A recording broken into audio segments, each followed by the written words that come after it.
Hey guys, कैसे हो आप लोग। आशा करता हूँ आप लोग बहुत अच्छे होंगे।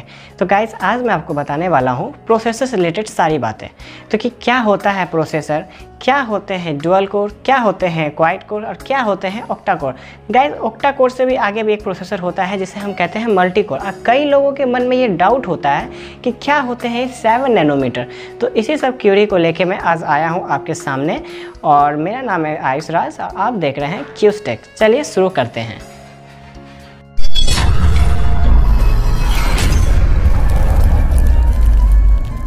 गाइस, मैं आपको बताता हूँ कि प्रोसेसर आखिर होता क्या है। अगर मैं आपसे प्रोसेसिंग करवाऊँ तो आप जैसे बताता हूँ मैं आपको 2x2 करो तो आप आसानी से बोलोगे कि 4 हो गया। मैं आपको बोलता 5x10 करो तो आसानी से आप बोलोगे कि 50 हो जाएगा।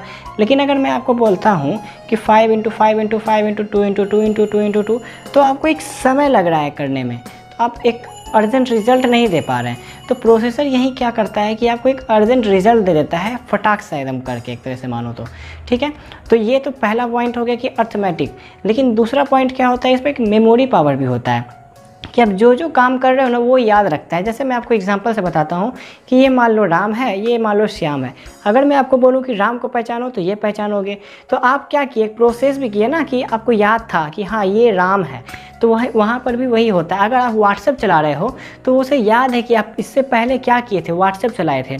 तो व्हाट्सएप आप जैसे क्लिक करोगे ना वैसे वो तुरंत ओपन हो जाएगा। ये तो दूसरा टर्म हो गया, ये हो गया मेमोरी पावर।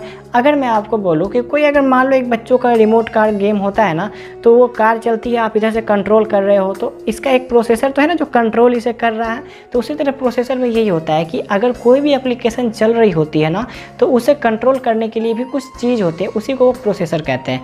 तो ये तीनों टर्म को मिला के, कौन सी ये 3 टर्म है, ALP और MU और CU, ये तीनों टर्म को मिलाकर CPU बनते हैं। ठीक है, लेकिन हम लोग इसे आम भाषा में क्या कहते हैं, प्रोसेसर। ठीक है, तो प्रोसेसर का तो आई होप कि आप समझ चुके होंगे कि आई होप मैं आपको ये समझा पाया कि प्रोसेसर क्या होता है। अब प्रोसेसर के बाद कुछ लोग का ये समस्या होता है, चाहे ये डाउट होता है ये कि आखिर ये डुअल कोर क्या होता है, क्वाड कोर क्या होता है, ऑक्टा कोर क्या होता है। मैं आपको बताता हूँ। मान लो कि मुझे कुछ काम करना है, मैं नहीं कर पा रहा हूँ, चाहे कर भी रहा हूँ तो बहुत देरी लग रहा है वो काम होने में। ठीक है, मैं अपना क्या करता हूँ, काम आसान करने के लिए मैं अपने फ्रेंड को बुलाता हूँ, चलो भाई दोनों मिलके काम बांट लेते हैं। तो वो 2 जन हो गया, 2 जन मिलके अगर काम कर रहे हैं, सेम काम को अगर 2 जन मिलके कर रहे हैं तो काम जल्दी हो जाएगा डेफिनेटली। आप ये बात समझ पा रहे हो। ठीक है, अगर उसी तरह करके 4 जन मिलके कर रहे हैं तो और भी ज़्यादा फास्ट होगा। अगर 8 जन मिलके कर रहे हैं तो उससे भी ज़्यादा फास्ट होगा। तो ये बात तो आप समझ पा रहे हो। तो इसी में क्या कॉन्सेप्ट होता है ना कि एक नैनो टेक्नोलॉजी होता है। ये आप सोच रहे होंगे कि आखिर कोर कैसे बढ़ रहा है।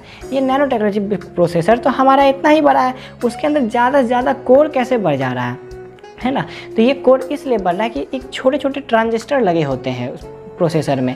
ठीक है, वो टेक्नोलॉजी की वजह से काफ़ी छोटे होते जा रहे हैं। जितने छोटे आपके ट्रांजिस्टर होते जाएंगे समय के हिसाब से वो काफ़ी बढ़िया आपको परफॉर्मेंस देंगे, वो ज़्यादा से ज़्यादा कोर बनाते जाएंगे। अब मान लो इतने बड़े मैं काम कर रहा था, अब इतना छोटा ही काम को, इतना बड़ा काम को मैं इतने छोटे समय में कर रहा हूँ। तो टेक्नोलॉजी है। मैं दिमाग लगाया, अपने दूसरे दोस्त को बुलाया। तो उसी तरह के वहाँ भी होता है कि ज़्यादा से ज़्यादा कोर में डिवाइडेड होते हैं। अगर आपको नहीं बताया जाए कि उसमें कितने कोर लगे हैं तो आप पता नहीं कर पाओगे। ठीक है, उसके लिए आपको हर कंपनी आपको इन्फॉर्मेशन दे देती है कि आखिर इसके अंदर कितने कोर लगे हैं। ठीक है गाइस, तो आई होप कि मैं आपको ये भी समझा पाया कि कोर क्या होते हैं। तो गाइस, आई होप कि मैं आपकी सारी कन्फ्यूजन को क्लियर कर पाया। अगर आपको ये वीडियो अच्छा लगा तो इस वीडियो को लाइक करें, चैनल को सब्सक्राइब करें और ज़्यादा से ज़्यादा लोगों के पास ये वीडियो शेयर करें। और अगर आपको कोई टॉपिक में दिक्कत है तो आप हमें कमेंट बॉक्स में बता सकते हैं, मैं इस पर आपके लिए वीडियो लाऊँगा। ठीक है, तो thank you guys, bye bye.